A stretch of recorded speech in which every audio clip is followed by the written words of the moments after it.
maire. L'orateur suivant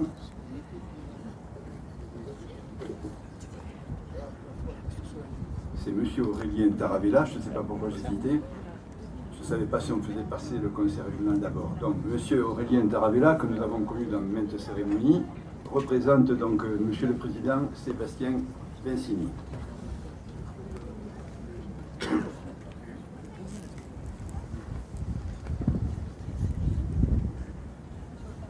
Monsieur le Président de l'Amicale des anciens guérilleros français FFI, cher Henri, Monsieur le maire de Toulouse, Président de Toulouse Métropole, Monsieur le conseiller régional, Mesdames et Messieurs les élus, Monsieur le député de la 4e circonscription de Haute-Garonne, Mesdames et Messieurs les porte-drapeaux, Mesdames et Messieurs les élus, chers amis, chers tous. Le 14 avril 1931, en Espagne, le peuple ne demande pas la permission. Il prend son destin en main.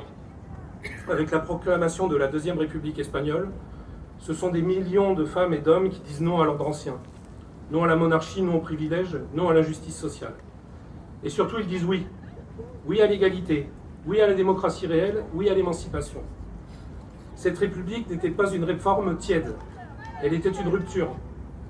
Elle portait une transformation profonde de la société, la redistribution des terres, l'école publique, laïque, gratuite, les droits des travailleurs, l'égalité politique, conquise notamment grâce à Clara Campoamor. Et c'est précisément pour cela qu'elle a été combattue avec une violence inouïe. Car face à un peuple qui s'émancipe, les puissances de l'argent, les élites conservatrices, les forces réactionnaires n'acceptent jamais la démocratie, elles la tolèrent, tant qu'elle ne menace pas leurs intérêts. En 1936, elles choisissent la guerre plutôt que le peuple. Le coup d'État de Francisco Franco, appuyé par les régimes fascistes, plonge le pays dans la guerre civile espagnole. Et cette guerre n'est pas un accident, c'est une contre-révolution. Une leçon, une terrible leçon que nous devons regarder en face. Quand les dominants sentent leur pouvoir vaciller, ils préfèrent détruire la démocratie plutôt que de la laisser vivre pleinement. Alors oui, nous sommes ici pour honorer la mémoire des républicains espagnols. Mais si cette commémoration ne sert qu'à regarder le passé, elle ne sert à rien. Parce qu'aujourd'hui, ce que nous voyons est clair. L'extrême droite progresse partout en Europe. Elle ne se cache plus. Elle s'installe, elle gouverne parfois. Elle avance masquée, sous des habits respectables, mais son projet reste le même. Exclure, hiérarchiser, restreindre les libertés, briser les solidarités. Et pendant ce temps, les impérialismes s'affirment de nouveau avec brutalité. Des puissances qui imposent leurs lois par la guerre, par la force économique, par la domination politique. Des peuples sacrifiés sur l'autel des intérêts géopolitiques et financiers.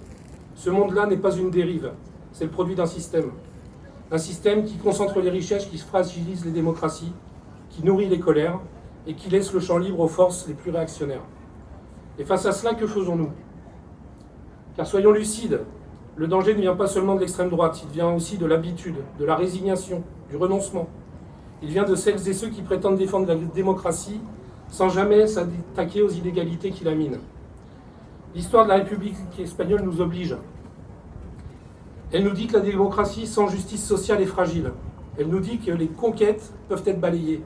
Elle nous dit que l'indifférence est une faute. Alors aujourd'hui, il ne s'agit pas seulement de commémorer, il choisit de choisir. Choisir de combattre l'extrême droite sans ambiguïté, sans compromis. Choisir de s'opposer aux logiques impérialistes, d'où qu'elles viennent. Choisir de reconstruire un projet d'émancipation à la hauteur des urgences de notre temps. Parce que la République, la vraie, n'est pas celle des discours creux. C'est celle qui change la vie. C'est celle qui redistribue les richesses. C'est celle qui protège les plus faibles. C'est celle qui donne le pouvoir au peuple. C'est cette République-là que les Espagnols ont tenté de bâtir en 1931. C'est cette République-là que les fascistes ont voulu anéantir. Et c'est cette République-là que nous devons faire vivre. Non pas demain, mais maintenant. Car l'histoire ne se répète pas à l'identique, mais elle bégaye, elle prévient. À nous de ne pas être aux côtés de ceux qui regardent, à nous d'être du côté de ceux qui luttent.